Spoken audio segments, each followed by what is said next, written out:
Bonjour et bienvenue chez Atheneum Studio. Je vous fais une petite vidéo sur Mesh Mixer, comment vérifier une dimension et dimension d'un modèle et puis le modifier. Donc je lance Mesh Mixer Autodesk, je le mets en plein écran. Donc là j'ai différents onglets, soit j'importe les STL ou les OBJ. J'ouvre ça, ces fichiers, les fichiers Mesh Mixer.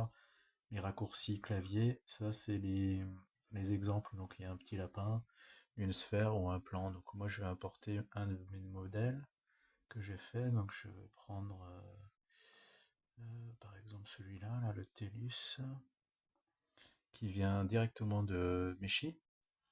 Donc on va voir qu'il y a des soucis en général quand on prend en sortie de Meshi 3D, il y a souvent des soucis, les volumes sont pas fermés ou il faut retravailler. Donc j'ai configuré là ma machine et les Go Mars 5. Donc en fait je vais faire Analysis Inspector.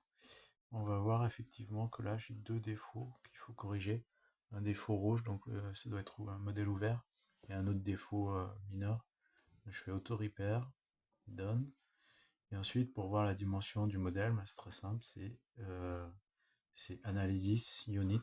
Et là, je vois que c'est un modèle 80 mm. Après, si je veux le diminuer, donc là, je vois qu'en fait, en termes d'orientation, il a 80, mais c'est suivant le Y. Donc je pense que c'est dans le modèle interne, il doit y avoir un problème d'orientation. Donc là, si je peux le passer à 60 mm par exemple, il suffit que je fasse ça, Done, ou sinon je peux aller dans Edit, Transform, et là en transformation, ben, je peux le faire tourner ou lui changer son échelle. Donc là, je vais mettre par exemple, ben, je vais l'imprimer en 50. Donc quand je fais 50, effectivement, il est plus sur la table, donc il faut le redescendre un petit peu en activant le mode snap, c'est-à-dire qu'il va venir coller sur la table. Après, j'utilise pas ce logiciel pour l'impression, j'utilise Shitubox. Mais bon, ça donne, j'ai quand même mis les volumes de ma machine, ça donne une idée du modèle et de la taille sur la machine.